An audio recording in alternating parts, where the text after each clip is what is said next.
more women have come forward with accusations against Donald Trump. We will assess the fallout of his campaign. Meanwhile, Hillary Clinton is tackling problems of her own with the latest leaked emails from WikiLeaks. And finally, a closer look at U.S. military engagement ramps up in Yemen. This is Talking Points.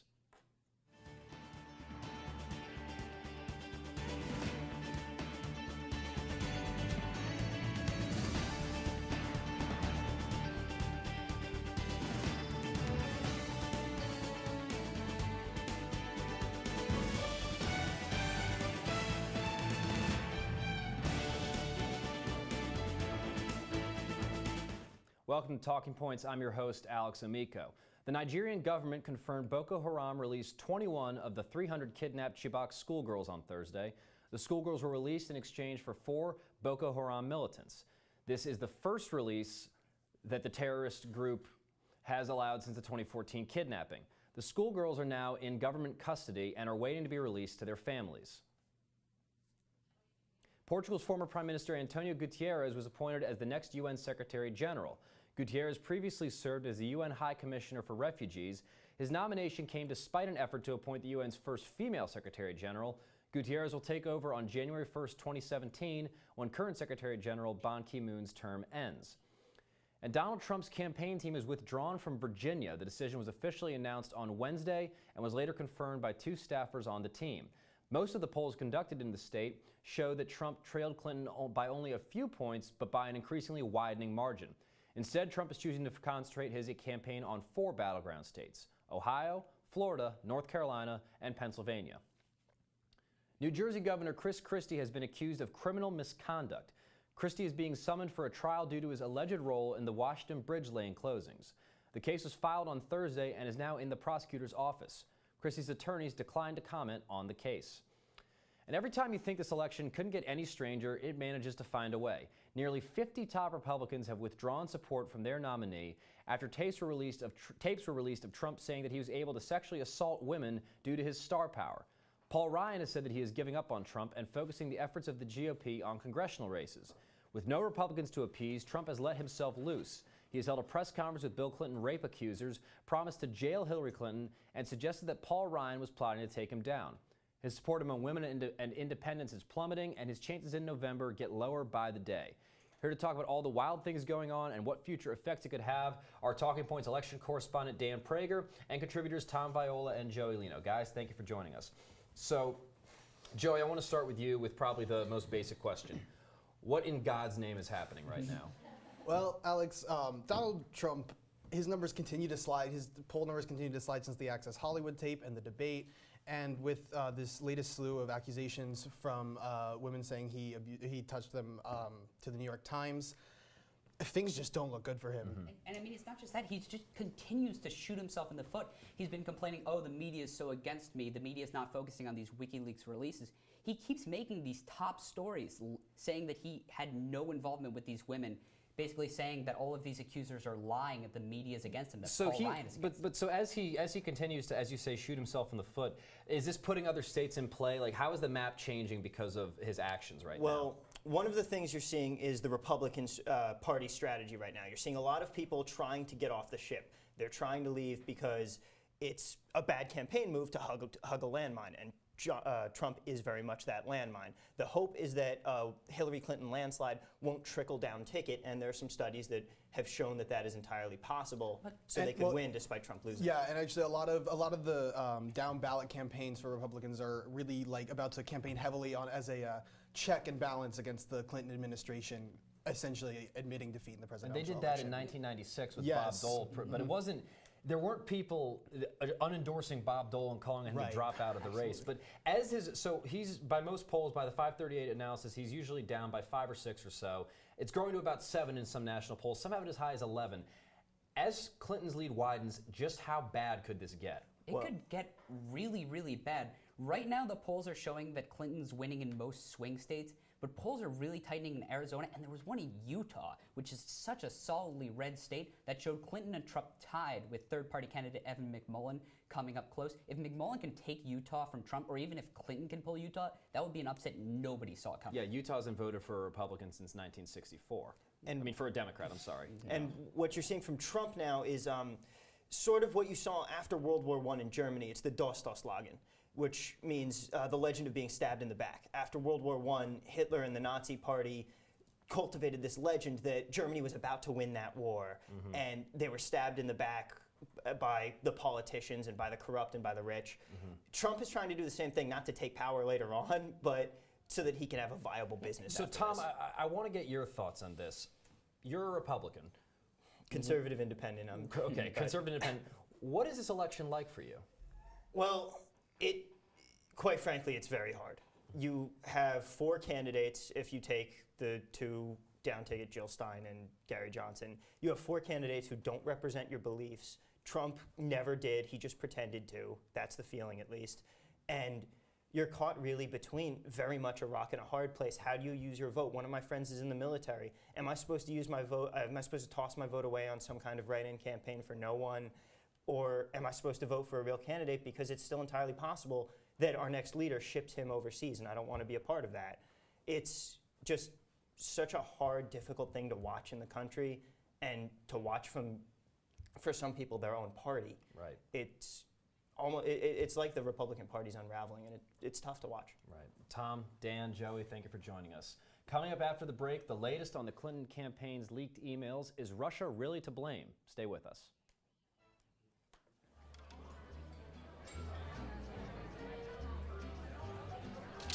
Oh, you got it. You know, since I got rid of my car, I really enjoy walking. Okay. Gone. No. Getting pulled over for buzz driving could cost you around $10,000 in fines, legal fees, and increased insurance rates. Oh, you're home early. You live with your mom? That'll set your game back a few years. Buzzed, busted, and broke. Because buzz driving is drunk driving. I want to eat apples and bananas. I need to eat apples and bananas. Why can't I eat? 1 in 5 children struggles with hunger in America. Support the Feeding America nationwide network of food banks to help provide meals to those in need. Join us at feedingamerica.org.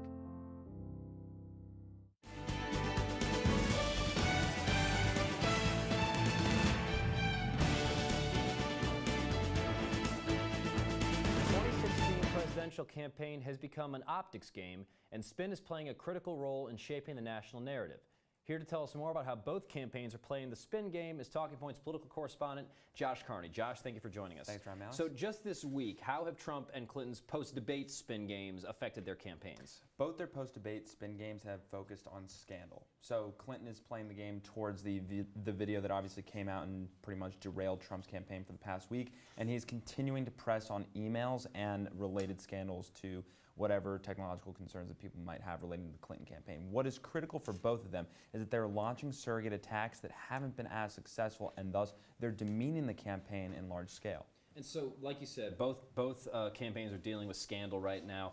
What are some of the struggles that the surrogates are having because of that? The surrogates really don't know how to handle it. You have bombastic tones on the right, whether it's Rudy Giuliani and Corey Lewandowski, trying to either defend comments that other Republicans have said are indefensible. On top of that, are inexplicably are not being able to define a clear path for their party or their mission within the Trump organization. And then on the other side, you have Paul Begala and other Clinton surrogates, including Donna Brazile, who are coming out with controversies saying that they themselves are involved in scandal or critiquing those scandals in a negative light. So the Clinton campaign is frustrated with their camp, is that they're not playing by the rules, and then Trump's camp really has no formal way in organizing their disdain.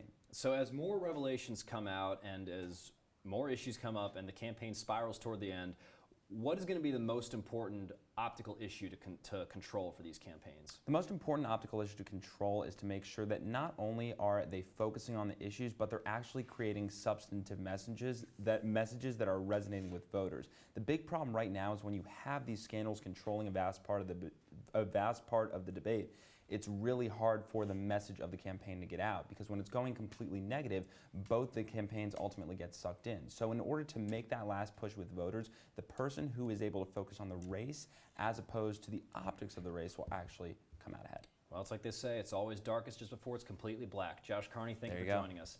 WikiLeaks has released another batch of hacked Hillary Clinton emails, many of them showing correspondence between the candidate and campaign chairman John Podesta. Throughout the election cycle, WikiLeaks has released tens of thousands of emails surrounding the Clinton campaign and the Democratic Party. The first batch of emails was released before the Democratic Convention in late July, and months later, more emails are still coming to light. The United States and the Clinton campaign have accused Russia of being the ones behind the hack. With Election Day less than a month away, what does this all mean for the state of the election and the state of the country? Here to explain is Talking Points contributor Gilad Malamed. Gilad, thank you for joining us. Thanks for having me. So how have the two campaigns been responding to this new batch of leaks? So very different approaches, not surprisingly. The Clinton campaign has really been trying to spin it against Trump by playing it off as him being too friendly with Russia. She did this at the debate, actually. In the history of our country, been in a situation where an adversary, a foreign power, is working so hard to influence the outcome of the election. And believe me, they're not doing it to get me elected. They're doing it to try to influence the election for Donald Trump. And aside from that, her campaign chairman, John Podesta, has really been saying that, you know, Russia, if they hacked into these, how do we know they didn't falsify the documents either? So saying that this might not even be true. Trump's campaign, on the other hand, he's been using this a lot at rallies, calling her a liar, showing discrepancies between the emails and what she's saying in public, and also trying, in a pretty much failed attempt, to gain Bernie supporters by saying, look at the emails released before the DNC, look at what they did to Bernie there. So it's been thrown around that Donald Trump could have Russia connections. It's been thrown around by the Clinton campaign. Paul Manafort resigned after a report of his dealings with Ukrainian businessmen. Does he have connections, or is this just Russia doing it on its own? You know, there is some evidence to believe that he does have connections. He was reading at one of his rallies a letter, and he said this was an email from Sidney Blumenthal to Hillary Clinton, which that was not the case actually, but the only place that reported this was an email from Blumenthal to Clinton was a Russian media outlet. Also, tweets from one of Trump's advisors, Roger Stone, actually hint at that. On August 26, he said, the Democrats are right to fear Assange's next email drops will be devastating to Hillary, kind of hinting at that he knew what was coming before it happened. Another one of his tweets months later, on October 2nd, said, Wednesday, Hillary Clinton is done, #WikiLeaks. So the election's about 3.5 weeks away. Is the damage already done? Could there be more leaks coming out? What can we expect? Well, according to WikiLeaks, they're playing it off as if there will be more emails released. They had a tweet on October 4th saying they're going to be publishing new stuff every 10 weeks, meaning leading up till the election. But even if that isn't true, a lot of pretty bad stuff has already been released. Some of her private paid speeches that she gave to Wall Street, she said that they weren't the only ones to blame for the economy crash in 2008. There was a part, in one of the emails, part of her Keystone Pipeline book, they cut it out. So just kind of suspicious stuff like that, but a lot of it was also just typical political stuff, how they're going to attack Bernie, stuff they're going to do in her ads. So really most people's minds are made up at this point, to be honest with you. But in an election like this one, looking like a politician is not necessarily a good thing. Gilad, thank you for joining us. On the other side of the break, a closer look at student protests across South Africa. Don't go anywhere. Looking for these? You drive buzzed. It could be one very expensive ride. First, you gotta make bail. Then pay me to get your car back. Your insurance premiums will go through the roof. And my legal fees just keep adding up. All told, it could end up costing you $10,000. Buzzed, busted, and broke. Because buzz driving is drunk driving. Well, Thomas, you've got pre-diabetes. But with more exercise and a change in diet, it can be reversed. I've tried exercising. It just makes me hungry for bacon. I love bacon, too. And who really likes to exercise? Not me. Me neither. Nobody. So we're good? What? Oh, you still have pre-diabetes. Big time.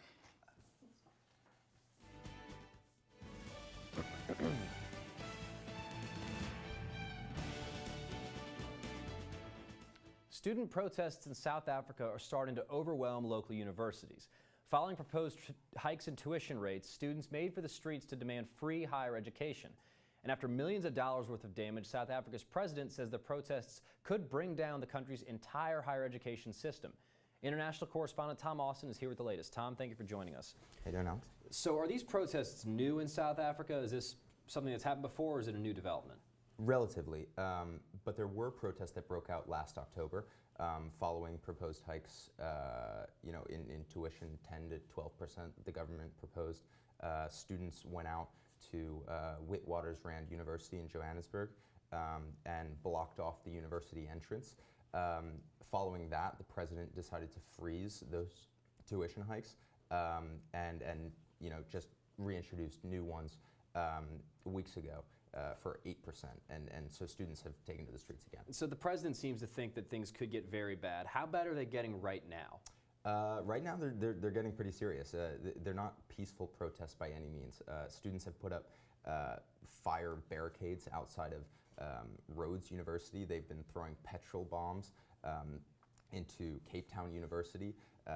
They've been throwing rocks at, as I mentioned before, Witwatersrand University, and the police are responding with tear gas and rubber bullets. And some protests are even going into classrooms to disrupt class, teachers, students, whatever it is. So it's getting pretty serious. So what are these students' demands? What do they want to accomplish? Well, they're unified behind this idea that there should be free tuition for all students in South Africa. At this point, only really the poorest of the poor have subsidized education.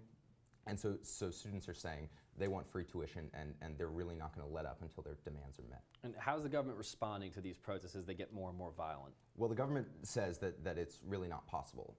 The government and university administrators say that any more freezes and tax cuts just can't sustain any of the universities because they rely so much on funding from students.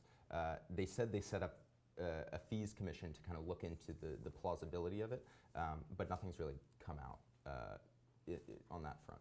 Tom, thank you for joining us. When the presidential candidates in this year's election talk about war in the Middle East, the conversation centers around the conflict in Syria. Little, if any, thought is given to the civil war in Yemen between the government and the Houthi forces. This forgotten war has led to over 10,000 deaths, a deepening humanitarian crisis, and direct U.S. naval involvement. Talking Point's international correspondent Elijah Shama is here to break down the situation. Elijah, thank you for joining us. So in what way is the U.S. involved in this war between the Houthis and the government in Yemen right now? Well, right now what we're seeing is kind of direct U.S. naval intervention in the form of missile strikes.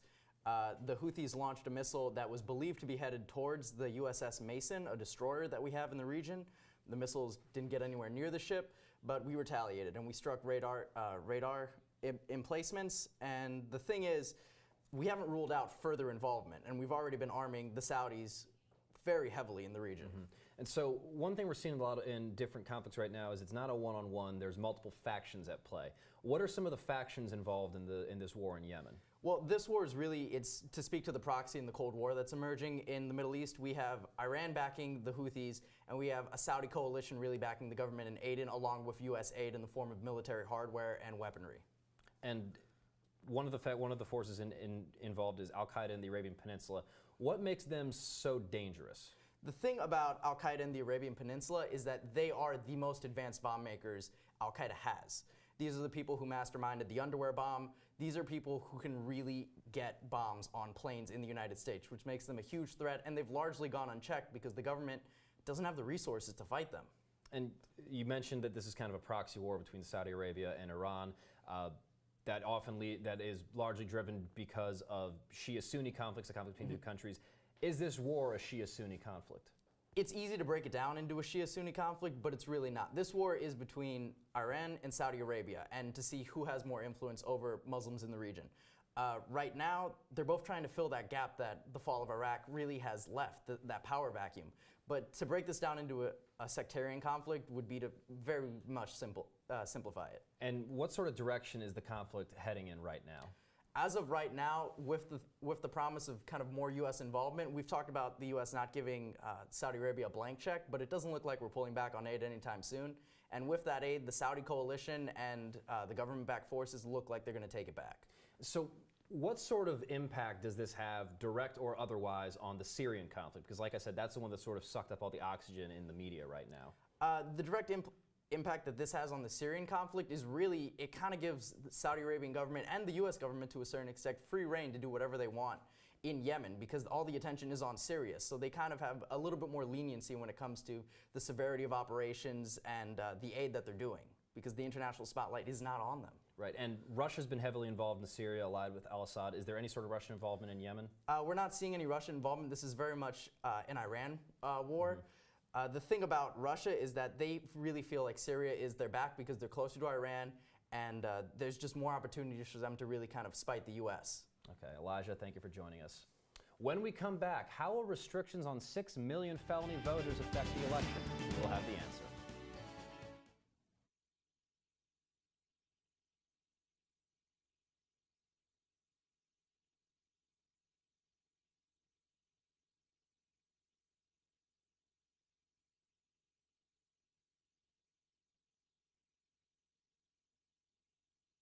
Son's haircut. Mom? Do you A, try to fix it? Like it never happened. B, work with what you got? Or C, show solidarity? Thank you, babe. As a parent, there are no perfect answers. But you don't have to be perfect to be a perfect parent. Thousands of teens in foster care will love you just the same. Well, Thomas, you've got prediabetes. But with more exercise and a change in diet, it can be reversed. I've tried exercising. It just makes me hungry for bacon. I love bacon too. And who really likes to exercise? Not me. Me neither. Nobody. So we're good? What? Oh, you still have prediabetes. Big time.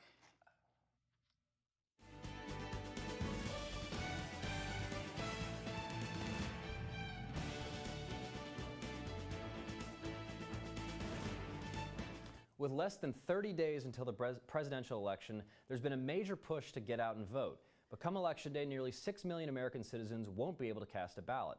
That's because of varying state laws that ban people with felony convictions from voting, sometimes for good. Supporters argue that if someone breaks a law, they shouldn't have a say in making it, but opponents say restrictive policies are a threat to civil rights. Here to discuss these laws and the impact they have on elections is Talking Point's national correspondent, Sarah Nevins. Sarah, thank you for joining us. Thanks for having me. So state by state, what do voting restrictions on felons look like?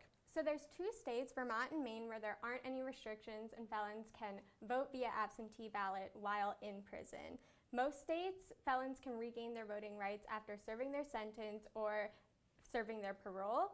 And then in 8 states, certain felons can lose their voting rights permanently for certain crimes. And then there's 4 states, Iowa, Kentucky, Florida, and Virginia, where felons permanently lose their voting rights even for nonviolent crimes. Now, 75% of felons that these laws affect aren't actually currently in prison. They're living in our communities or are on parole. Right, and in Virginia, Governor Terry McAuliffe signed a blanket clemency giving them their voting rights back, which was overturned by the state Supreme Court, but then he started just giving them one by one, overturning on a case-by-case basis. Yeah, in August it was like he granted rights to 13,000 right, felons. Right, Now Florida's been called the harshest law in the country for felon voters. How is that? Yeah, so 2 million of the 6 million disenfranchised voters in the U.S. live in Florida. That's 22% of the African American population in the state and 10% of its total population.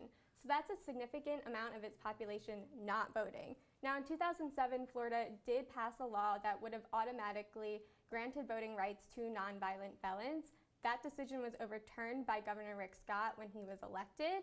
Now, felons can have their voting rights restored by the state's clemency board, but Scott also added a 5 to 7 year waiting period before felons can even apply to that. And were they to get arrested during that time, that timeline gets reset. And then even if the board hears their case, there's only a 2% chance that their voting rights will be restored. So you said Florida is the biggest population of felons who are unable to vote in the country. Florida is also the most critical swing state in an election. What kind of impact is felons not being able to vote having on these elections? Right, so studies have found that felony voting restrictions most likely affected the outcomes of 7 Senate races between 1970 and 1998. And speaking of Florida, many experts believe and argue that had disenfranchised voters in Florida been allowed to vote in the 2000 election, Al Gore would have won the state and won the election, because when felons have the right to vote, they're more likely to vote Democrat. And so what is the public opinion like on this issue, and does that have any impact on it? Yeah, so the majority of Americans do believe that felons should lose their right to vote while in prison, but 80% of Americans also believe that that's a growing majority, that 80% of Americans believe that they shouldn't lose their votes permanently if they, if they pay their debt to society, in a sense. So that has had some reform in the last 20 years. Since 1997, 8 states have repealed lifetime bans, and half of states have either made the restoration process easier or have granted rights to people who are on parole. And so in our final 30 seconds, where do you see the political debate over this going, nationally and state by state?